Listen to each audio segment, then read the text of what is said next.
Okay, good evening everyone. Bonsoir à tous et à toutes for the francophones, and welcome to tonight's presentation of TF Connects on literacy in full day kindergarten with Aviva Dunsinger. I hope I'm pronouncing your name correctly, Aviva. Yes, perfect. We have a very large group tonight. It's really, really nice and very exciting. We are also thrilled to have people from all over the province. Aviva, I'm going to basically pass the microphone to you and let you introduce yourself, and then we can move ahead with your presentation. And I apologize for the way everything happened tonight. It was a bit of a comedy of errors. Aviva had problems logging in, and we also had sent the wrong link, so I apologize for that, but I think that we are now ready to move ahead. Aviva, the class is yours, so if you're ready, just go ahead.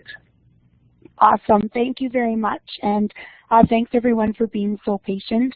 I've done many of these OTF Connect sessions before. I used Blackboard numerous times, never had problems, but tonight it just seemed to be, as Michelle said, a little bit of a comedy of errors. But anyways, we are in now, and all is well, and I do appreciate everyone's patience. I'm glad it worked out. My name is Aviva Dunsinger, and I'm currently a full-day kindergarten teacher.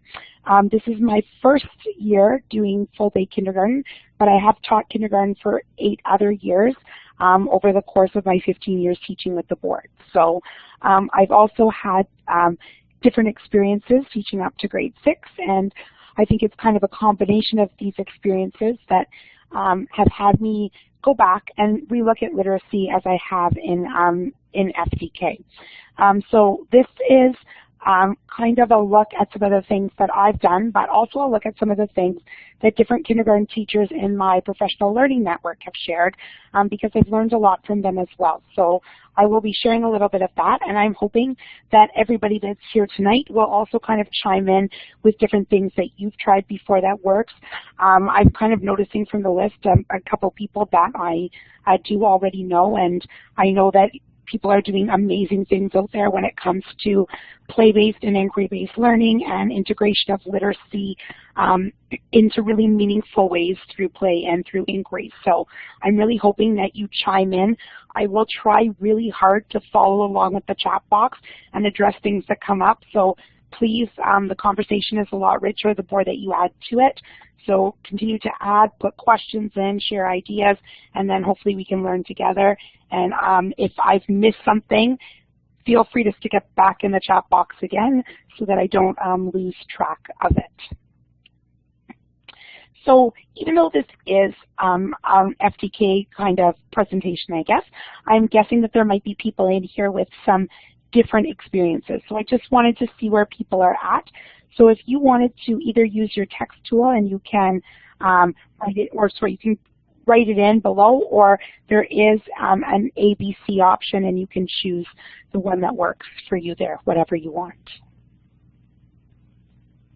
Or you can also add more information in the text box too. Just select the fourth tool under your name and select A, B, or C, and I'm going to post the results on the screen.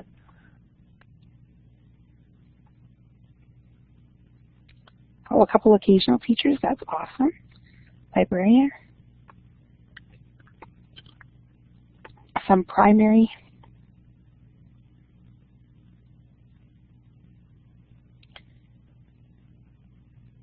Awesome.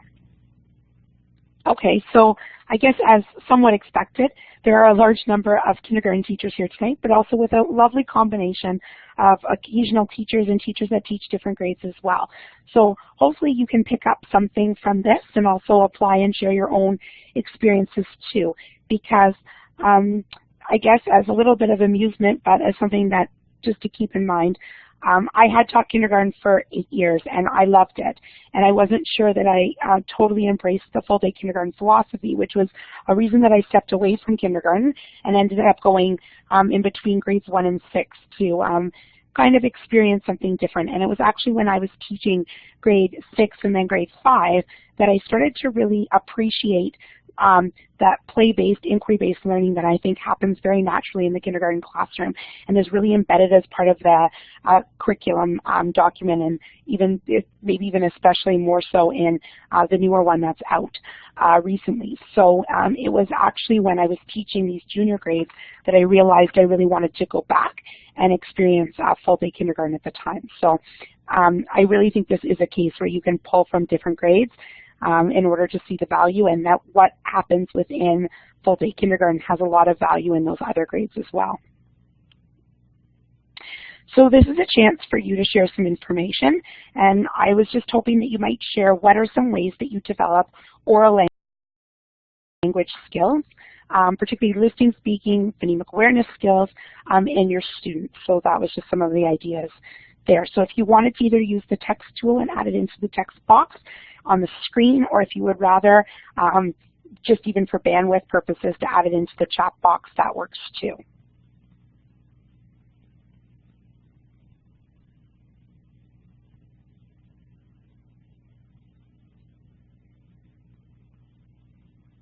Centers.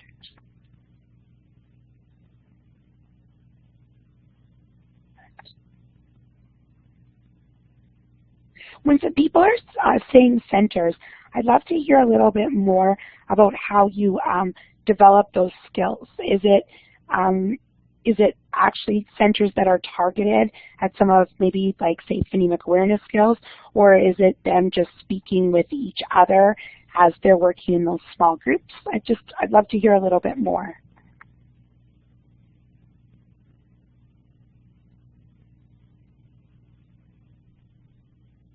Oh, I wish to. Provocation to help those, of course.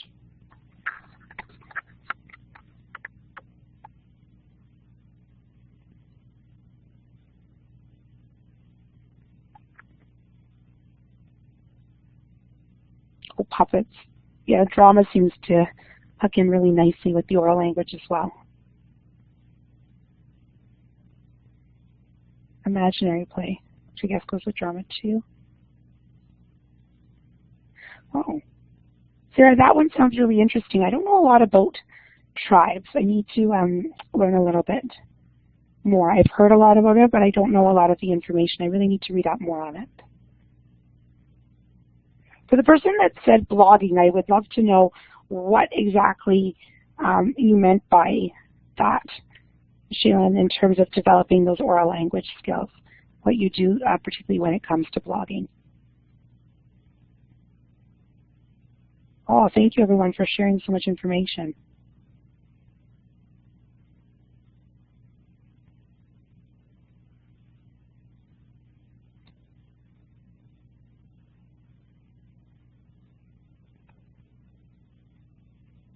Oh, wonderful.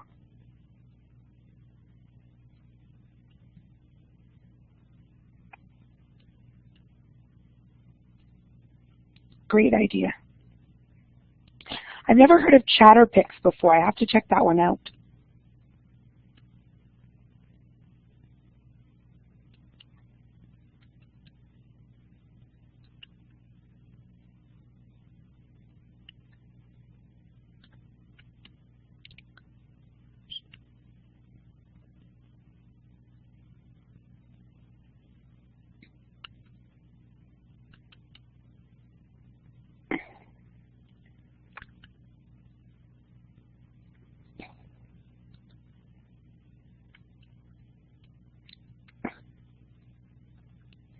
Jolly Phonics.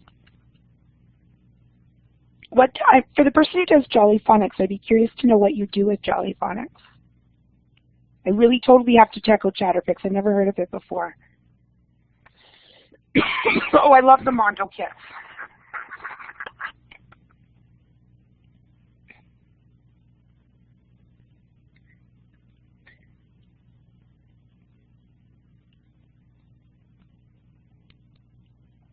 Oh, that's such a neat idea, Shaylin, to live stream them, the chicken hatching. That's awesome. And play. Wow. Are there ever a lot of awesome ideas in here?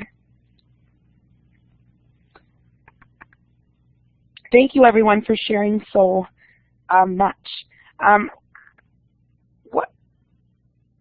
wow. I'm kind of, like, as I read these, I'm kind of in awe of all the different ideas and things, too. I'm kind of excited to go back tomorrow and talk to my partner, too, about some different ones. And I really, really, really need to check out the Chatterpix app because it's one I haven't heard of before. So thank you to those who've mentioned it. What I'm going to do is, being somewhat cognizant of the time, I'm going to move to the next slide. But if people still have ideas that they want to share, if you want to put it in the chat box, please do, because these will all be ones that get kind of put together as part of our recording so people can go back and have a look at it too. Okay, so I just shared a couple of different things here when it comes to oral language development. One thing that I see happening a lot is that our oral language is developed during our outdoor learning time. And what we started to do this year, and we started it kind of mid-year, so to speak, is that we got the students to pick some things that they wanted to bring with them outside. So this started when one of my students, who was very reluctant in the outdoor weather to want to go outside because she hates putting on snow pants, really wanted to have a tea party one day. So I suggested that she bring the little teapot and the kettle and stuff outside with her. And she has like the little cups and stuff that we had in our kitchen. And the kitchen area was actually one that wasn't very well received as part of our classroom. Even no matter what we switched it up as, it's never really been used a lot for dramatic play, no matter kind of what happens. So we did have some food stuff there, and she had found the kettle and she wanted to bring it out. So I thought maybe this would be a way to get her outside. So she did. She packed up all the stuff and she brought it out. And then some other kids thought it would be neat. If she's going to have a tea party, she should have some food. So they got her a bag and they filled it up with a whole bunch of make-believe food that we had in the little kitchen area. And one of the neat things is that when the students went outside, they basically set up their own little restaurant. But they had so much back and forth conversation. They were asking each other questions, they were waiting turns, they were responding to what other people were saying, and these are all things that this group of students tends to really struggle with, and yet there was so much rich talk that was coming out of this. So sometimes even just taking those familiar items and using them in a different setting can make a really big difference, and that's what we noticed here, and that it was in this other setting where there was really nothing else around but this, that they were really able to go deep, and we were developing different vocabulary. They were starting to use some question words that they hadn't used before. So all of this really seemed to help nicely. Also very much through play. One of the areas in our classroom where there's a lot of oral language and a lot of talk happening is actually one that we never really considered an area for learning, and it's the sink. Our students love using the sink. No matter what happens, no matter what else gets set up, even in a sensory bin, there's always dolls. They are always over at the sink. There's always a combination of other things. Sometimes they choose to make cake. Our students don't necessarily they don't seem to take a lot of interest in a lot of loose parts other than just kind of dumping them. That is usually how they tend to use the loose parts, with the exception of in the sink. In the sink, they use these parts to make cakes. They use these parts to talk, like they pretend to make alphabet soup, and they talk about the letters. They sing to the dolls. A lot of the nursery rhymes, fairy tales, different stories that we've read get retold at the sink. The children decide that they're going to bath the doll and they need to read the doll a story, so they pick up a book and they talk about it. They have a lot of conversation back and forth with each other, and so it's kind of in almost this very unstructured area and not even a typical play area per se, that we do tend to get a lot of this oral language development. And I put on this slide what I think is so key, is that oral language is the key area that needs to develop before reading and writing skills. So for students to read and write, they really have to have that strong oral language skills. They need vocabulary. They need to be able to, talk to each other and have an understanding of language. And that's something that I teach in an inner city school. I teach with a large number of needy students, and it's something that a lot of my students didn't have coming into kindergarten. So developing these skills have been really important for these students this year.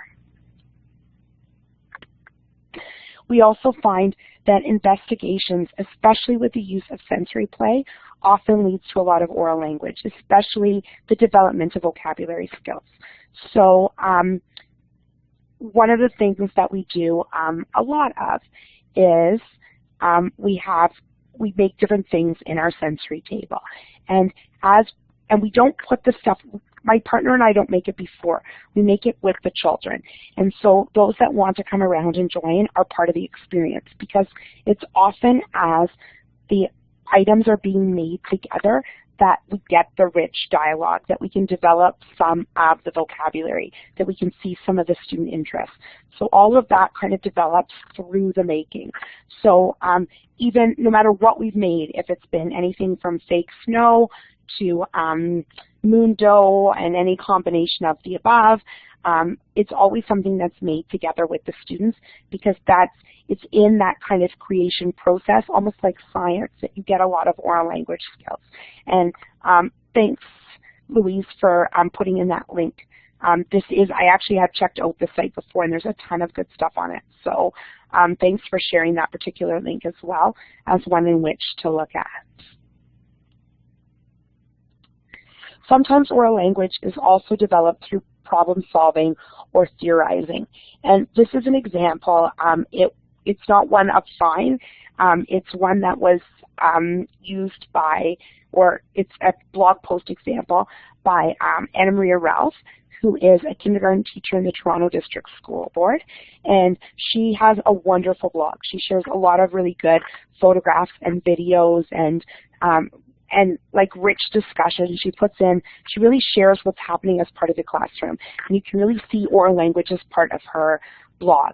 But she has a lot of great discussions that she will often write down, so you can see the dialogue that's happened back and forth when she poses problems, or when students pose problems and kind of come up with different kinds of solutions, different possible solutions.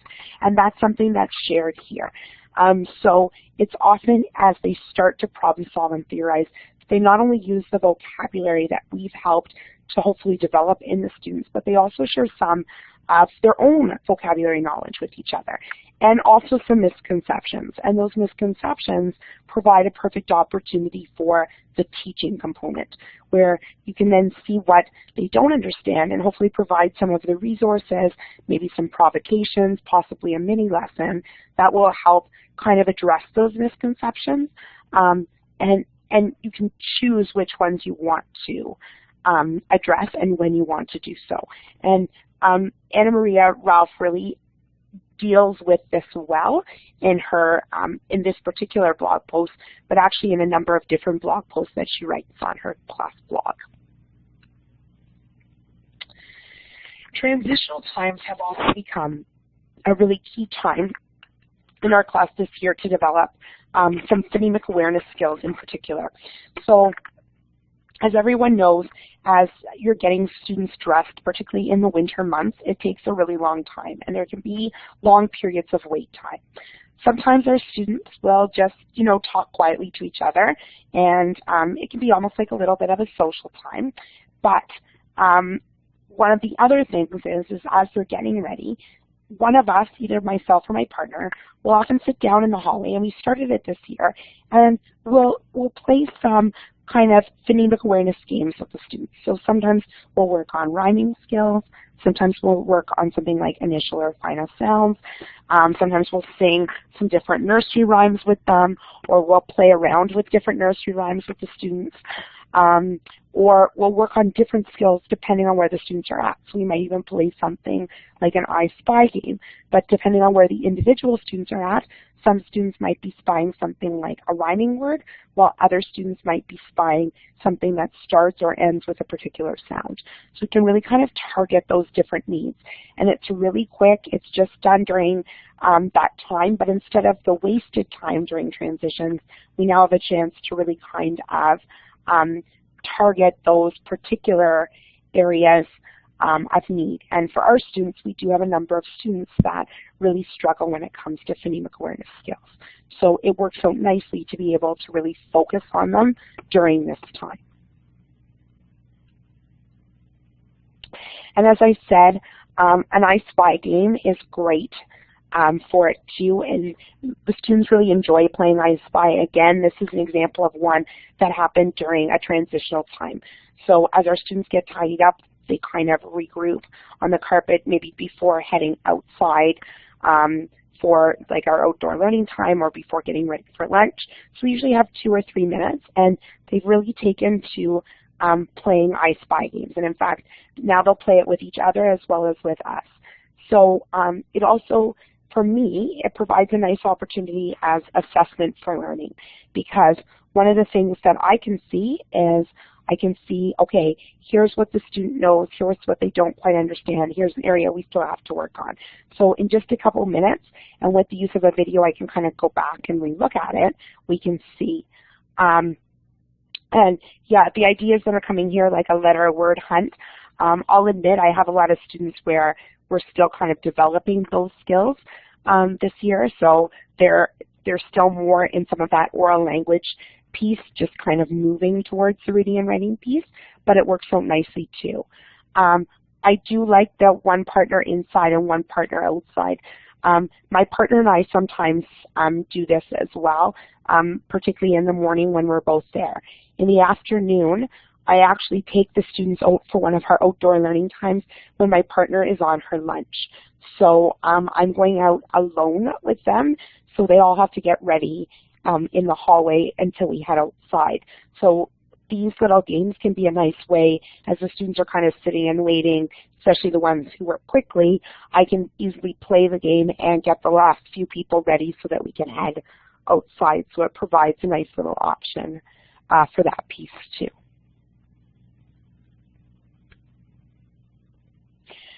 Willaby Wallaby is just another quick example of this, and that's what I've tried to do is kind of exchange it. So I love the Willaby Wallaby song, and the students love playing it with each other's names.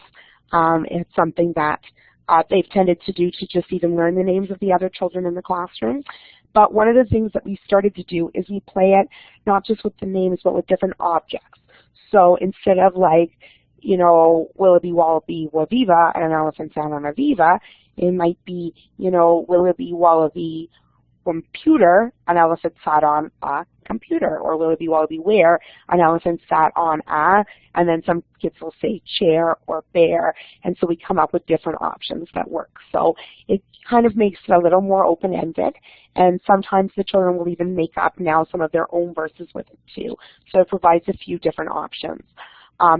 And what I've noticed is, even though we kind of do it during these transitional times, sometimes as students are, say, playing with a small group over at the sink or at the sensory table, or you know, even just with a group of students during any kind of playtime, sometimes I hear them singing some of these songs or trying some of these activities as part of that small group. So it just kind of allows it to happen at other times, even though we may have taught it as part of a larger group. The lunchtime game is another example, and we've done this to work on some initial letter sounds and letter names, because this is something a lot of our students are working on. So what we do is, just before the nutrition breaks, they do get themselves tidied up, because we've tried it a few different ways. We do always have an open stack table where students can go and sit to eat.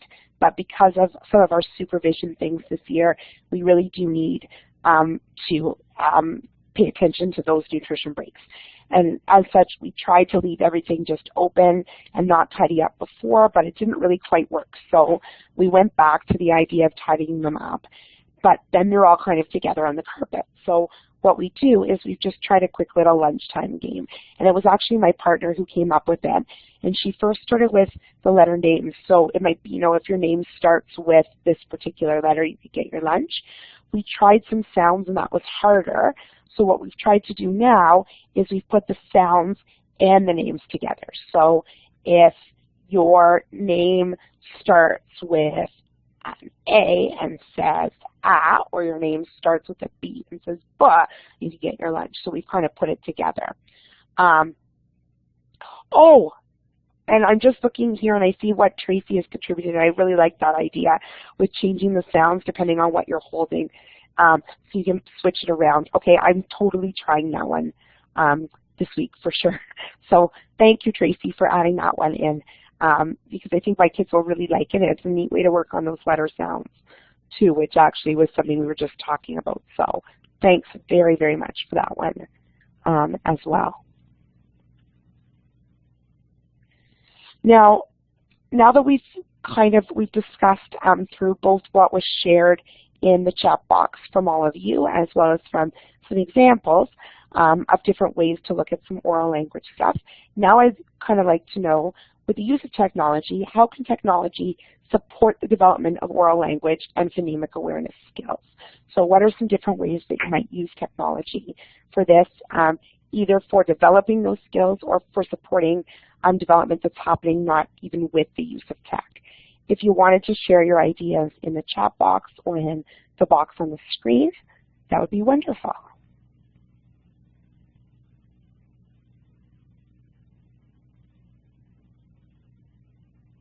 Oh, Puppet Pals, that's a good one. I didn't put that one in the slide, but I do really like it. Okay, the Lexia one I find really interesting. I don't know a lot about Lexia. I don't know if, Corey, if you can share a little bit more about how you've used it. I don't know a lot about it, even though I keep hearing about it. Oh, the pictures online is great.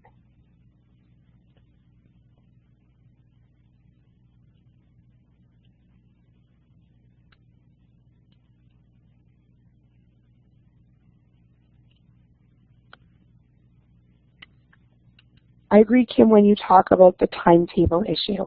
It's something we've continued to play with this year. And it is something that we keep kind of working on.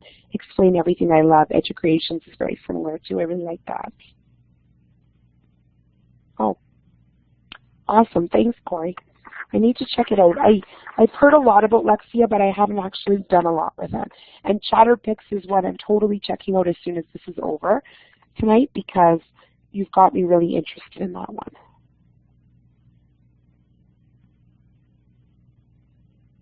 Yes, and maybe that's where I heard about it before too, but I haven't really used Lexia, so I'm very curious with it, because as I said, I don't know a lot about it, so you've made me very curious.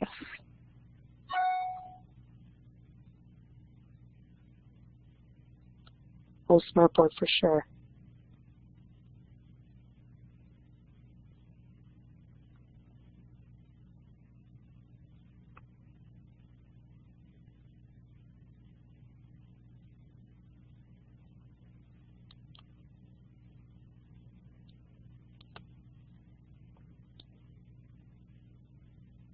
Oh.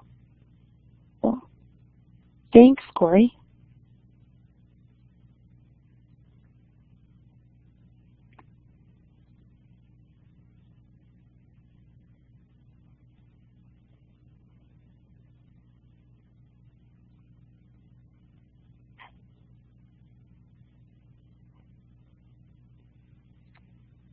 Oh, Google Docs. So interesting to see. Every time I read about something else, I'm like, oh, I haven't tried that one before. I like to give that one a go.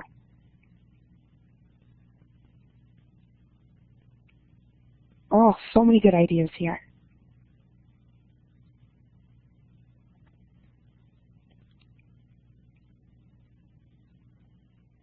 Do you think, I'd just be curious to hear for those that have tried it, like Laura, you mentioned that it's expensive. I just wonder if you think, like, is it worth the expense? Does it have you noticed a difference in students? Have students taken well to it? I'm really curious because I'm working in a school right now where I think they would really support it if there was the added, like if you were seeing results. So that's why I'd just be curious to know. Siri, I love that too.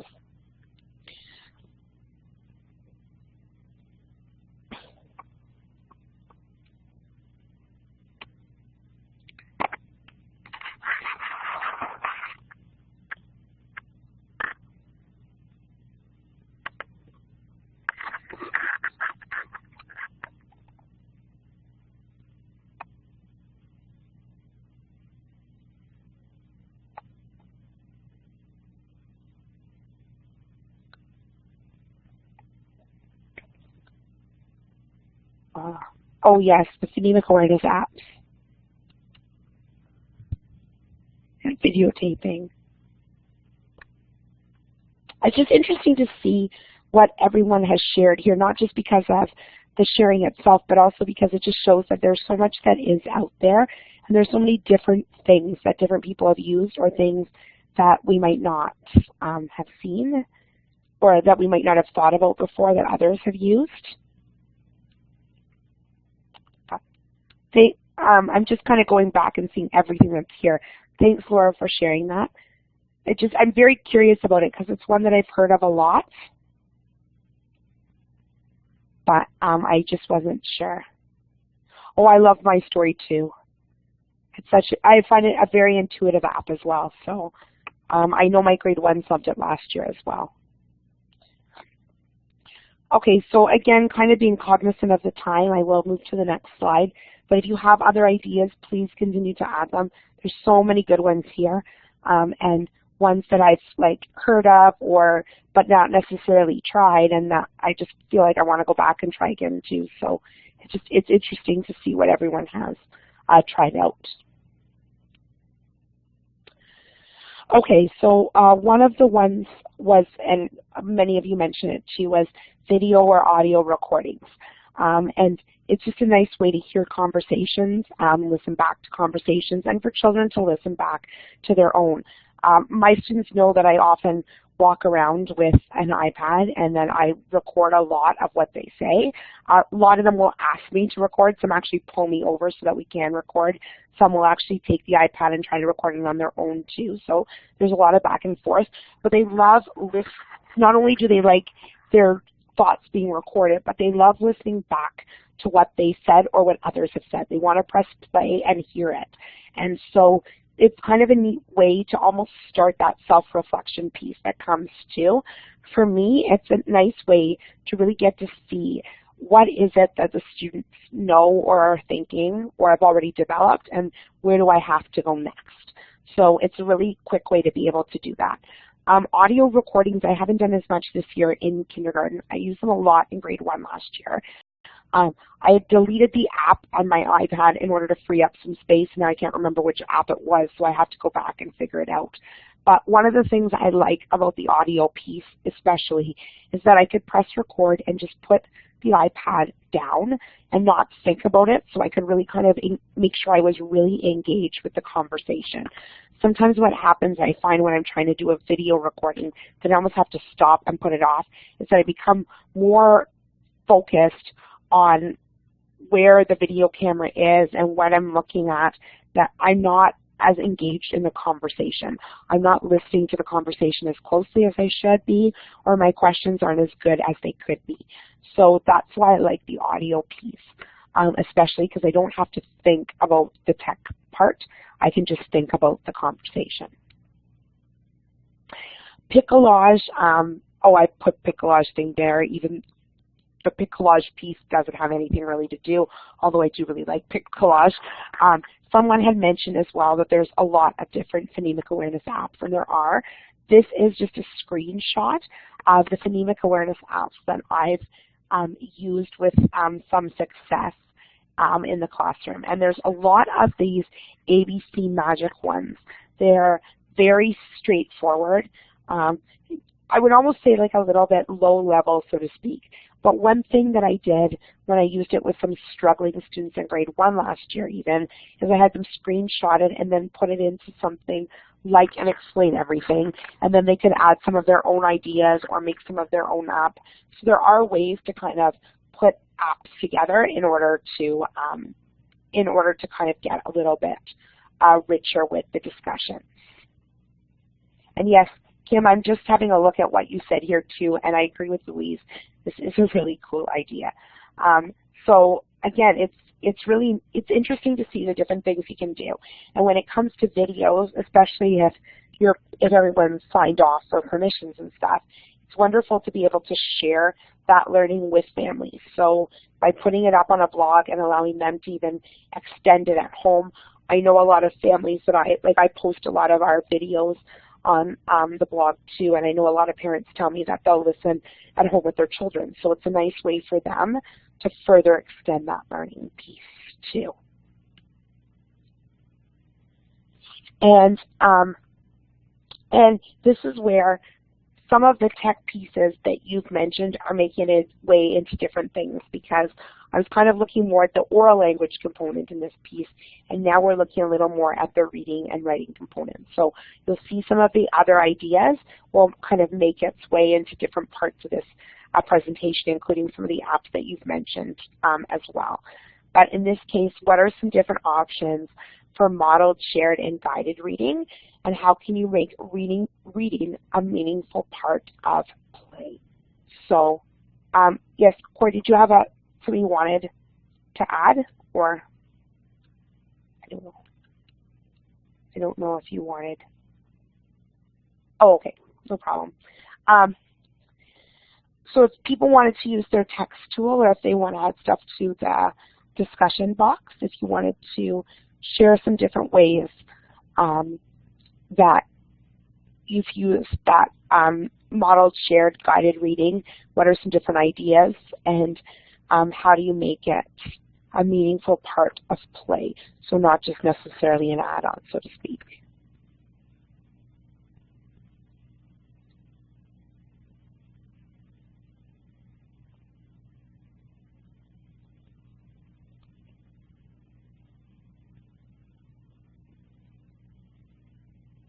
Okay.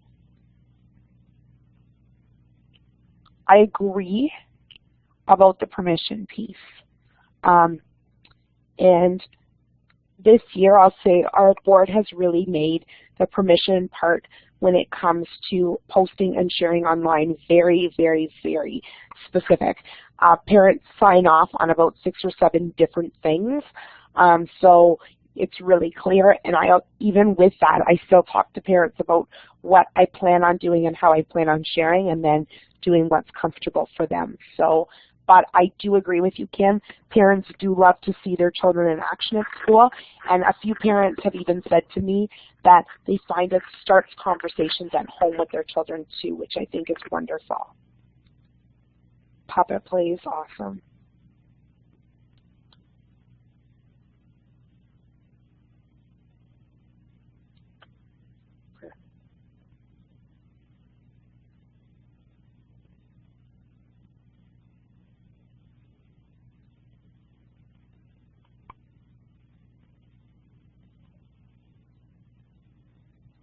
For the person who does the poem of the week, is that something you do with the whole class, or is that something you do as part of a small group? I know it says shared reading. I'm assuming it's the whole class, but I just wasn't sure.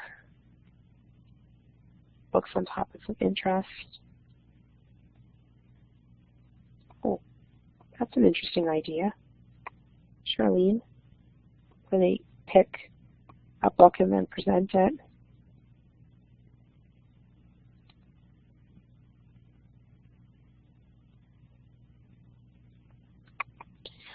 As I see the one about posters, my old vice principal, who's now a principal, Christy Curie Bishop, actually tweeted me tonight because she had noticed that a lot of our kids, which is true, are making signs and stuff. And so she had suggested the idea of using the book. And I think it's called The Sign Maker's Apprentice. I'm just looking at the name of it now. It's a really old book. So it's one to kind of go back and have a look at. Hold on. Yes. Oh, it's The Sign Maker's Assistant. It's an old book, but if you can get your hand on it, it's really amazing for like beginning readers and writers. I did this last year again when I taught grade 1, but it's a really neat one to go back because it looks at making some signs, and it almost acts as a provocation for that too. Oh, and thanks, Megan. Play, wow. There's so many good ideas here. I think I'm going to have to read through all the chat stuff too afterwards, because there's tons of good ideas. But that Sign Maker's Assistant, if you have it,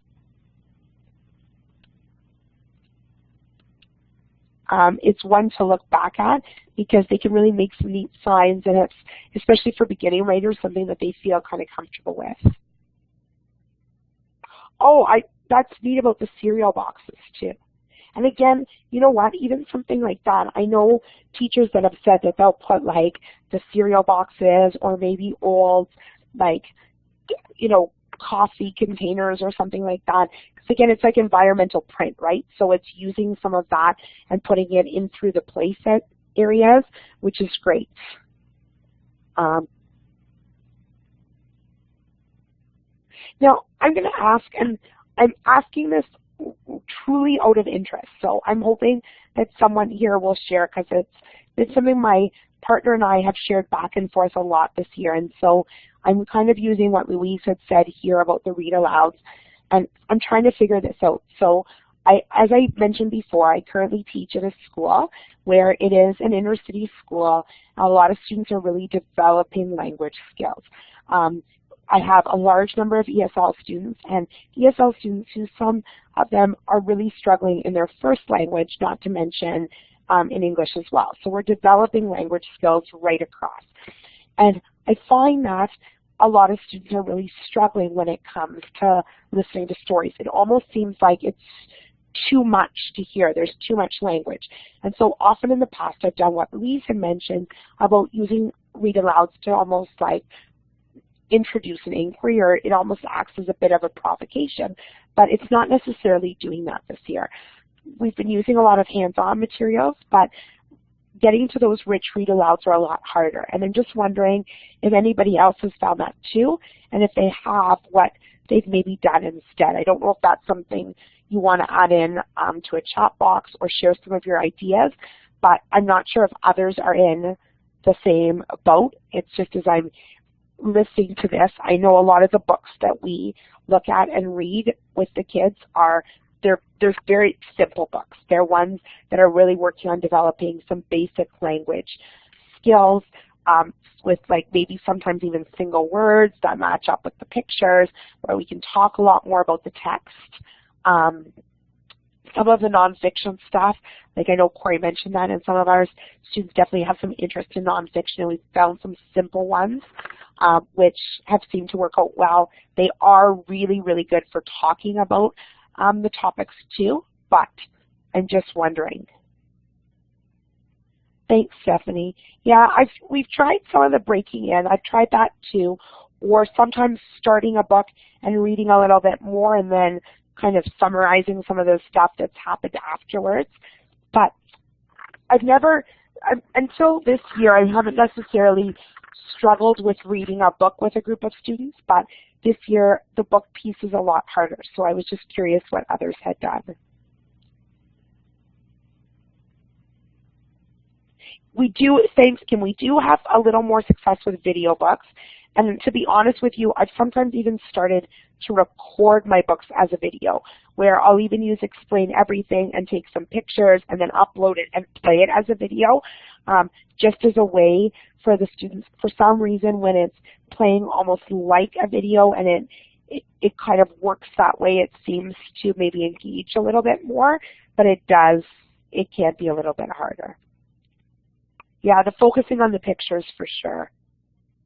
I don't know, I was very curious on that, because that's something I know that that my partner and I continue to really talk about.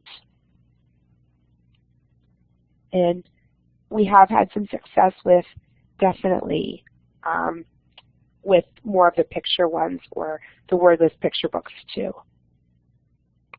Telling it in their first language, I do have a couple students now who do that a little more naturally. My partner too has, her first language is different than English as well, and she's brought in some books that even some of my students speak the same first language as her, and so she's brought in some simple books too to use in the classroom, which also helps as well. So that, and some of the parents have too, so that helps a little bit, but I was very curious to know what others have tried.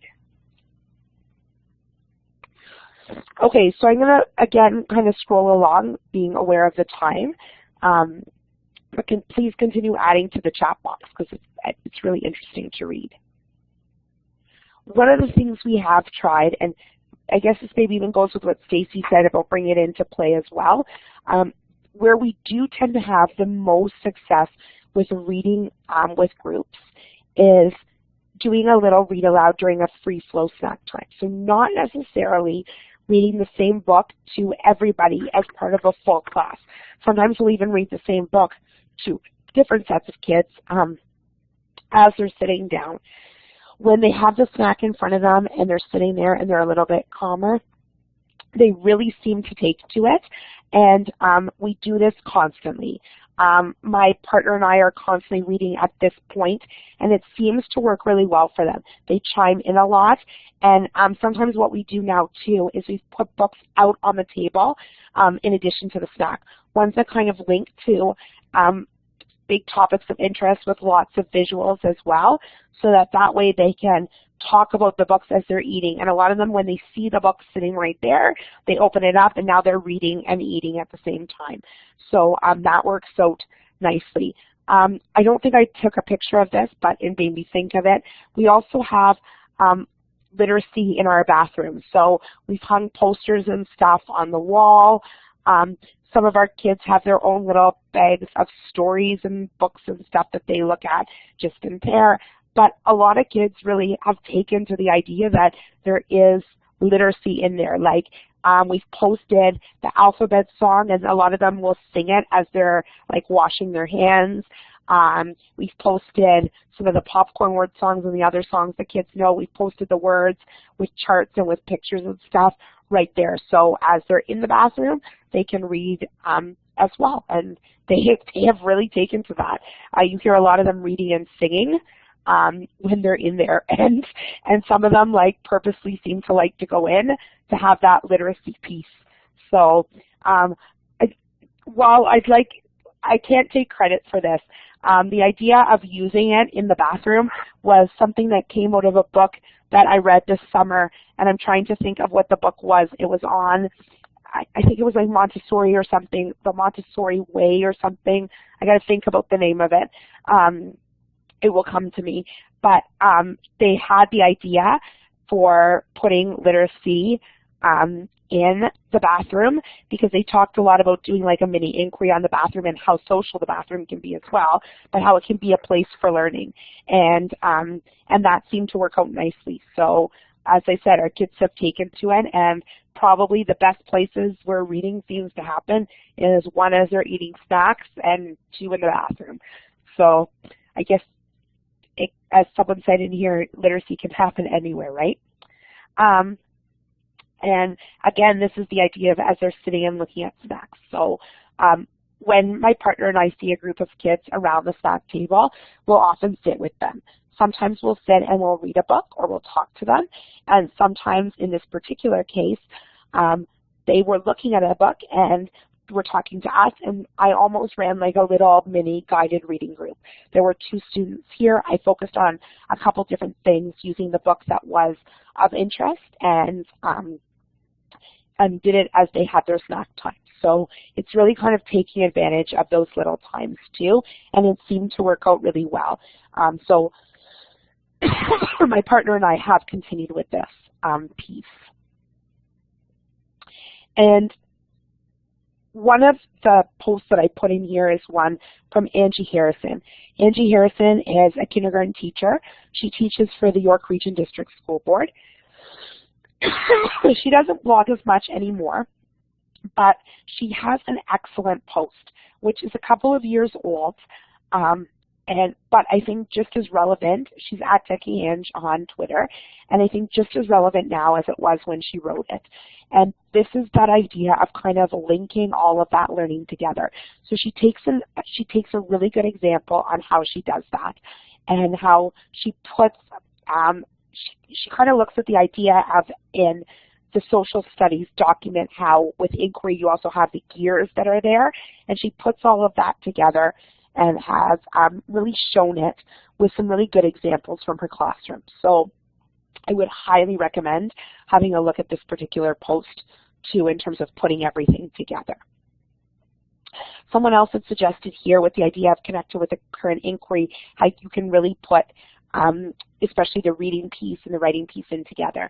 I think Jocelyn Schmidt, who again is on Twitter, does an amazing job with this. This is an example of a blog post of which she shares what she's done with caterpillars and how she's really incorporated the reading as part of the inquiry and as part of play. And even though this is just one example, if you go back on her blog, like Jocelyn has blogged a ton on this and has really, really, really good examples of rich language learning that happens during play and during inquiry. So I would highly suggest taking a look at her blog post. There's lots and lots of good examples in there too. And again, you can get into some technology options.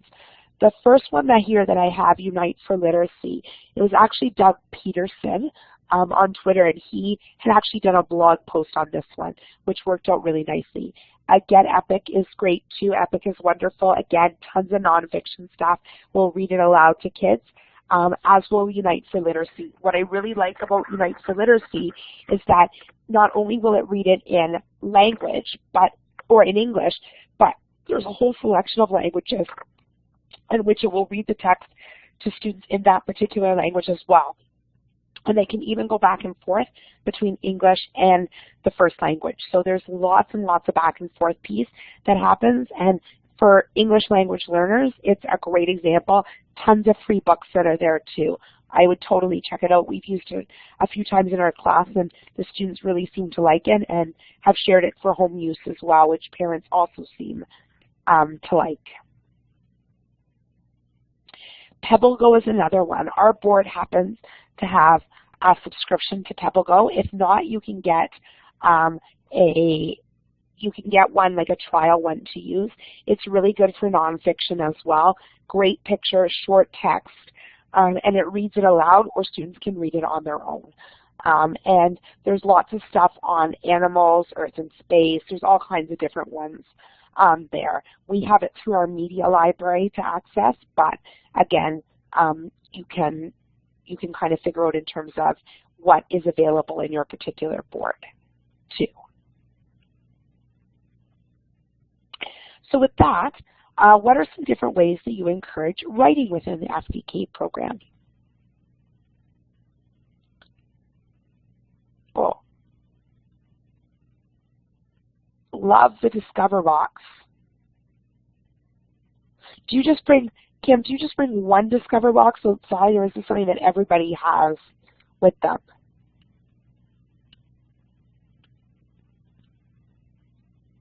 What are these? What are these that you're standing on? We actually bring a Discover box outside that has all of those materials inside it, and the children choose from those materials what they would like to use in exploration and inquiry outdoors. Oh, that's awesome. Thank you, Kim.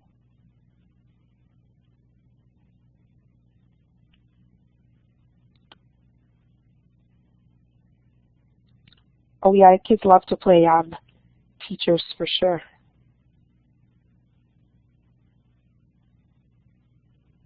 Oh, that's an interesting idea, Shaylin.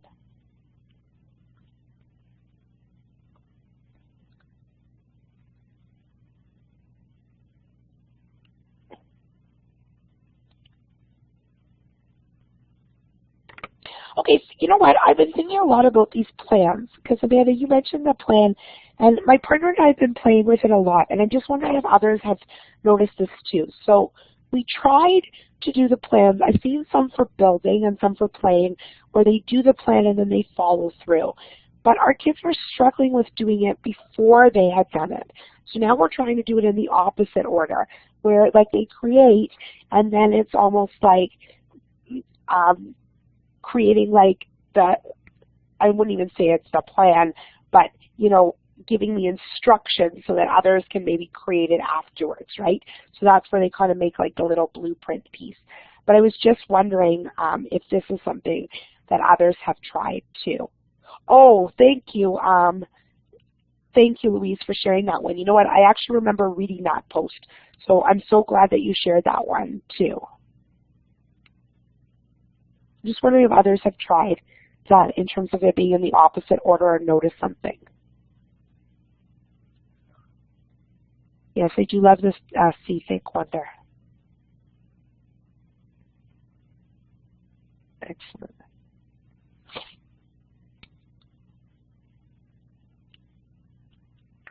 Now, when you do, Kathy, when you do the walking around the school building one, do you tend to do that with everybody having their own clipboard with the whole class of students, or do you do it more as a small group? I'm just wondering what you found has been most effective.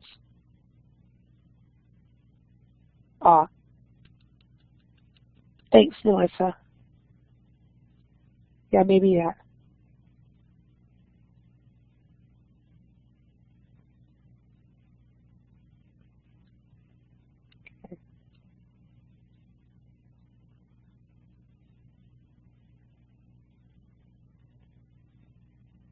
Okay.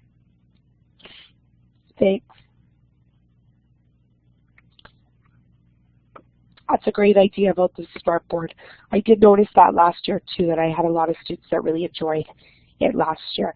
My students seem to use it a little less this year for the writing piece, but I'm using a different computer to hook up to it, so I think that's part of the problem. Menus, that's a great idea too. I actually saw a post, I think it was on Instagram lately, on someone I followed who actually had a rainforest cafe. That's what it was. I have to remember who did it. But they had the students make up the menus and stuff for the rainforest cafe. It was in kindergarten as well. I don't know who it was. But anyways,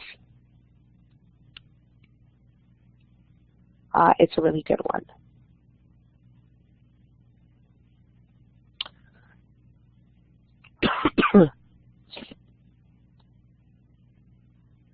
Oh, a doctor's office too. Yes, my students love to play doctor, so every once in a while a doctor's office seems to make its way in, regardless of maybe what's a dramatic play. They make up their own doctor's office. They probably would like that. I like the idea of a name tag and stuff too. That's a neat idea. There's lots of different ones that we could do. Thank you. Thanks, Anita. Okay, again, being somewhat cognizant of the time, I will move on, but please continue adding in the chat one here too. Oh, I have cards. That's awesome. What a good idea. Passports? Wow. Okay, now I'm excited to go back tomorrow. Try a few different things. Okay, so here's some examples of writing related to play. This again is an example from Jocelyn Schmidt's blog. As I said, she shared a lot, and this is another example of what she shared. And what they did is, this was actually last year. Oh yes, thanks to the person who put in about the Rainforest Cafe. I knew it was somebody. Yes, and they do have a lot of good ideas. Thank you, Shelley. And in this particular case, Jocelyn's group of students were really interested in making a dramatic play area into a movie theater, and they've done a huge movie theater inquiry, and they did a lot of different writing that went within in terms of having like a ticket taker, and they made up like little menus for ordering drinks and popcorn and stuff there. And in fact, with the popcorn, they even incorporated a bunch of math in there too. So there was lots of really good ideas that stemmed from this particular inquiry with play. And again, writing related to inquiry-based learning, and this is something that, this is an example from Anna Maria Ralph's blog, which I've shared before, and this is one that she did with regards to an ice exploration, and the students have done some writing as part of their observation piece for science. So this is just an example from there. I mean, as you can see, there's so many examples that have been shared. Ones I didn't even think about. Some I've used, some I haven't. I mean, you've given me ideas to go back and try tomorrow. So there's all kinds of different ways that you can do it. But it's nice to see that some of this reading and some of this writing doesn't have to be separate from the play or the inquiry. It can be very much encompassed as part of it. again, our students do this a lot, and this is where I got to that whole idea of the sign maker's assistant, is the idea of writing to communicate a message. So in this particular case, our students have really gotten into ramps, and they used a whole bunch of wooden floor pieces, and they created this great big ramp. So they wanted to say what it was, and they wanted to tell people to stop and make sure that they didn't break it and that they could keep it. And so all of this made its way into signs that went onto the ramp, and that very much stemmed through the play. Oh, I don't know if I messed one up. I did. Sometimes there can also be writing that happens with explaining thinking. We've done some painting. A bunch of students got interested because we've been doing some planting. Our class is taking over a community garden that we have outside, so we're actually the ones that have weeded the garden and we're planting in it. I actually feel like I'm in the midst of a greenhouse right now because we have so many plants growing in our classroom that are ready to make their way out to the garden. But one of the things that our kids did is that this started to inspire some painting, as did some other things. And so the students started to do some writing, and the writing explained the thinking piece. And this actually links, and I didn't put the link in here, but it links to a blog post I had done recently on that idea of art and how sometimes, you know, you see a blob or you see a scribble and you kind of wonder about it. But when the students start to write to explain their thinking about it, now that blob or scribble takes on a whole new meaning, and I think that that's really important. It gives, as I said, a really meaningful reason to write, but also a real look into the students and what matters to them and what some of their thinking is as well. Technology can be a great option for writing. This is an example of a pic collage. I do have some students that do it. So in this particular case, a student had decided that at the water area, he was really upset the students kept splashing. So he determined that the problem was that kids were splashing as high, so he decided to make a sign to tell them not to splash. And he, not only did he make it, but he wanted to be able to share it with people. So he used pic collage. He took a picture, and I wrote the stuff that was in blue, but the rest was written by him. So it gave him a chance to do some meaningful writing and to share the sign that he had made at school with his parents at home, which is something that he wanted to be able to do. I think it was Louise who mentioned My Story, which is an amazing app and what I really like as well. There are a couple of different apps that are very similar to My Story too. I've always found My Story, it is a paid app, but it's one that is very simple to use, almost intuitive for kids. And I like a lot of the apps that are similar. What I like about it with regards to writing is students can write even say a single word, but then they can also go and they can record on top of it. So they can really expand on their ideas from recording. What my students also realized last year, which someone else had mentioned as well, is even the idea of Siri. So one of the things with Siri is that they can use the microphone right on the iPad and they can record that. They can use that and it will transfer as written text, and then they could go back, make sure it was correct. So it gave them another way to write too, right? Using their voice and really focusing in on the ideas. As for My Story, it was an app that we had last year as part of our apps for our board. We've now moved to the app catalog because we're part of this Transforming Learning Everywhere initiative for our board, which includes some one-to-one iPads for grades 4 to 8 students. So they don't use My Story. They have Book Creator, which is very similar to My Story. That's there. I think My Story is something like $4.99 or something. If you check, it does sometimes show up as like a free app. So like they'll do like a weekend where you can actually download it for free.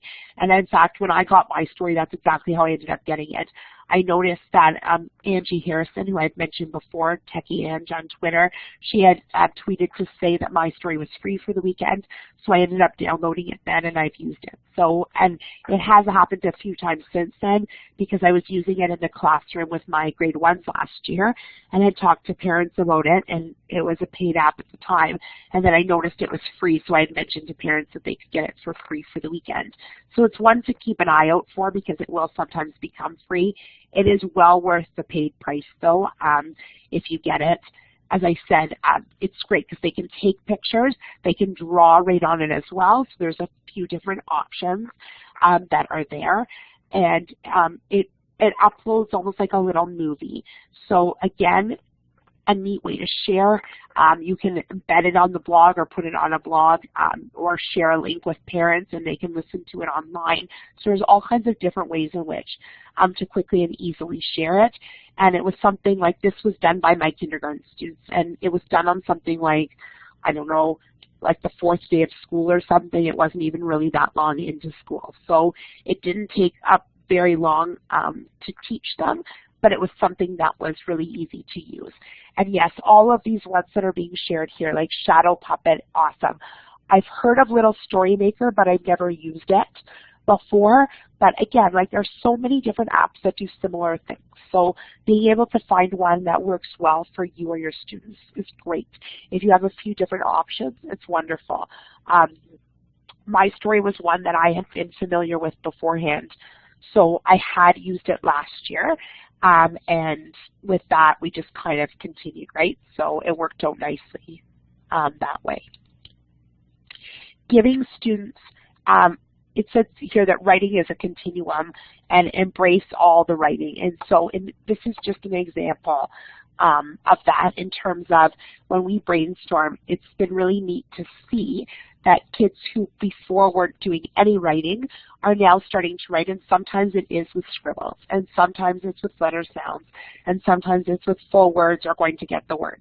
And so really kind of having that chance to embrace all of that different writing is amazing, because I think it's something that like kids need that, right? They need to know that all of their writing is meaningful. Okay. So I'm hoping that as we start to, I guess, wind down, we've got about 10 minutes or so left, but as we do start to wind down, that people will maybe share some of their thinking about something new that they've learned tonight and that they plan on trying. And I say that because I always know when I finish something, I like to know that I've picked up something new that I can use. So I hope you have as well.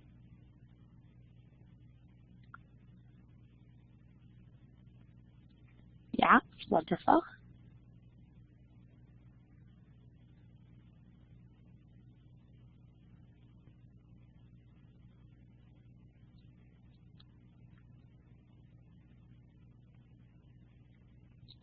I totally agree, Louise. Play is a really important part of learning. There's a lot of learning that happens very naturally with play. Thanks, Seema. Thanks, everyone.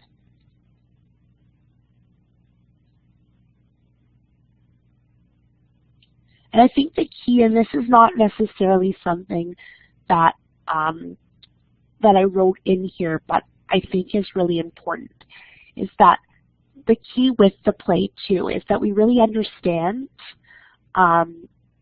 what the curriculum expectations are, so that we can see the learning that happens from it. Because sometimes what happens is we see the play and we don't see what the learning is or how we might be able to extend the learning that's happening kind of naturally, right? So being able to make use of that is great. All thanks, Tracy. I hope your kids enjoy the bathroom area and the language games and stuff during transition times as much as mine do. As I said, the bathroom area is one that honestly, the kids love it for the literacy piece. And I hear a lot of singing and stuff that happens in there. I'd love to know how you change your sink area. Even though I'd like to take some kind of credit for the sink area, I've got to say that was the piece of our classroom that was probably done the most by the kids, because they were the ones who went over there one day and started to play. And I think they started to bath a doll initially in there. And at first I was like, oh gosh, we got to clean this up, because it does make a bit of a mess. I used to have the iPads charging on the same counter as where the sink was. Now I've moved it to the other counter because there's like water that will flow. But we bought some towels, and the kids will clean up the water when it flows down, so they take responsibility with that. I also got a mop at the dollar store, and you can actually throw it in the washing machine too. So I got a mop, and the kids take turns. If there's water on the floor, they take turns mopping it up.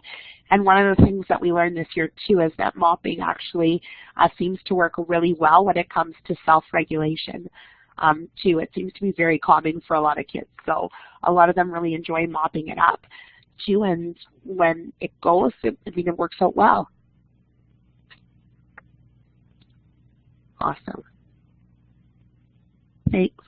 There's tons of apps, but I hope when people are exploring the apps too, that you also look back at the stuff like in the discussion box and in the text toolbox stuff too, because I've been like just totally amazed by all the ideas that have been shared here tonight. And like I played around with apps for a long time, but there were some apps shared tonight I know I haven't used before, even heard of before. So I'm definitely going to be checking those ones out.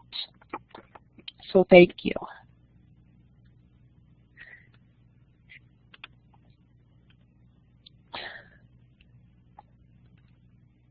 Oh, and yes, sorry, Louise, I just saw that. I totally agree. Curriculum is not a checklist. And you know what? If anything for curriculum, I'm a big believer in like those big ideas, those main concepts.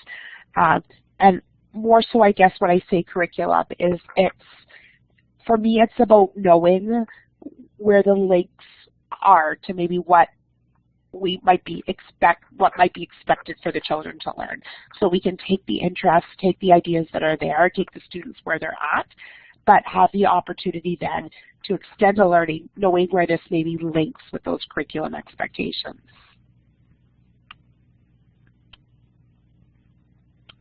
Literacy in the bathroom.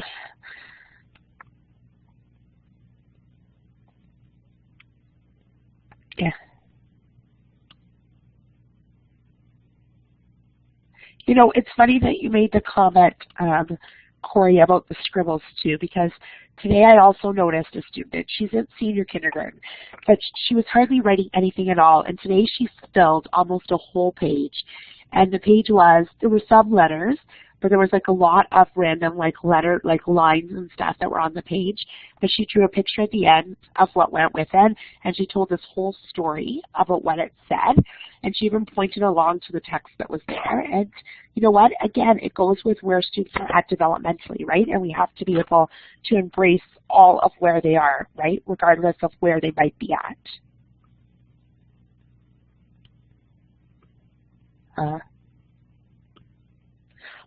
I think for us, I'm just reading through this now, Shelley, and the piece with the phonemic awareness was huge, and the oral language piece, because it's something our school in particular is really working on as part of a cluster project based on, we have a lot of students that really struggle in these phonemic awareness skills.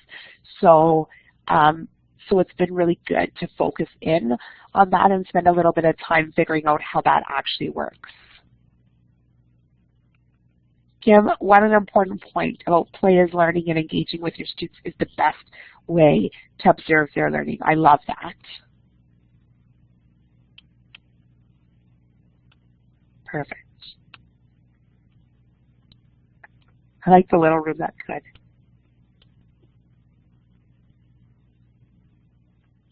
Oh yes, Kathy. You know what? I just looked a little bit at the new curriculum. I need to read it more closely. There's also the new Growing Success, and I want to say document, but it's not document. It's like addendum or something. I don't know, for kindergarten. I forget what it's called. I forget the name of it at this point. But it's also there, and it's really neat to read in terms of, and I'm interested in seeing what this actually means for next year.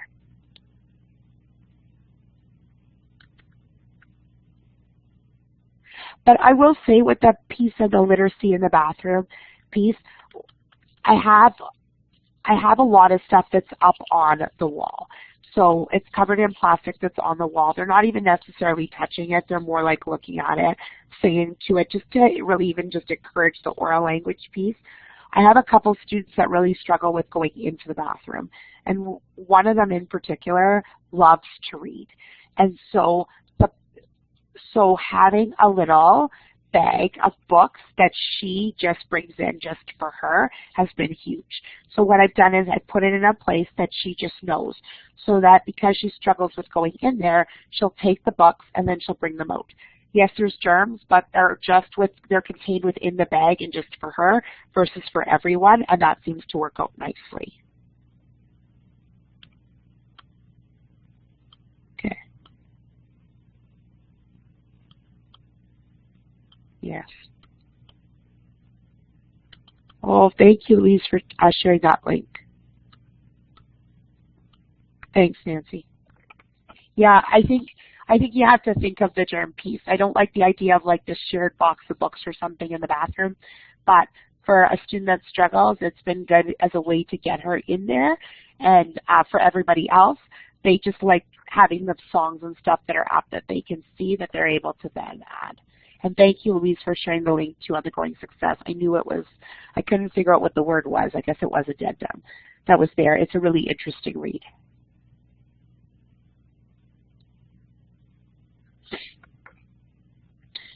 Okay.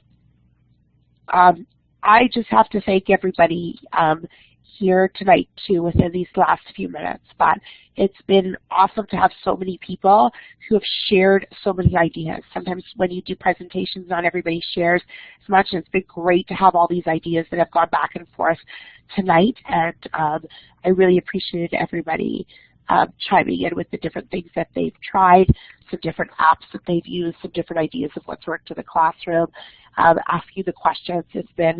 It's great because sometimes you feel like you're talking to yourself as you're doing these presentations. So it's been wonderful to have the back and forth conversations through the chat box and stuff, and to have so many people so willing to chime in. And I also just have to really thank everybody for hanging in there, as I was late with some of my tech issues this evening. But thank you so much, and I'm glad people have seemed to enjoy the session. I loved having so many people here tonight and so many people that were so willing to share. So thank you so much. Okay, great timing, Aviva. You managed to make up for the time lost at the beginning, so you're a real pro. Thanks so much. We're going to conclude now. Let me go to the next slide. So I guess you're not using that slide, Aviva? No, huh? No, that's okay. You know what, I noticed that a lot of people so we're jumping to the next one. So thank you so much for sharing your enthusiasm and ideas, and also for keeping cool under pressure. I understand better now why they call you Aviva Loca. I guess it's something to do with your positive attitude. I also want to thank all of you for being... Yes. Yes, exactly. I don't know if I could say Aviva Loca, but it's on your blog. So I also want to thank all of you being so patient and, more importantly, determined to join the session under some challenging conditions earlier today. And I also want to thank you all for being such incredibly motivated and dedicated teachers. It was a really wonderful presentation despite the difficulties we had early on. Before we conclude the session, I would like to give you a few additional pieces of information. Here on the slide you see the upcoming sessions, and you also have a link that will connect you to our calendar. So we encourage you to tell your colleagues about our OTF sessions and to register for upcoming sessions. I'm going to paste these links for you also in the chat box. Here they are.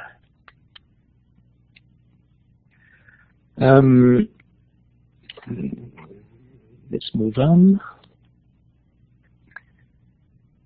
We also would like to, we want to thank you all, obviously, and would like to give you the opportunity to give us your feedback. and fill a short online questionnaire. The survey takes only a few minutes. You can do it right now after the session if you want. When you actually leave Blackboard, you will be redirected automatically to the survey page as you're quitting Blackboard. And I'm also going to post that link in the chat box.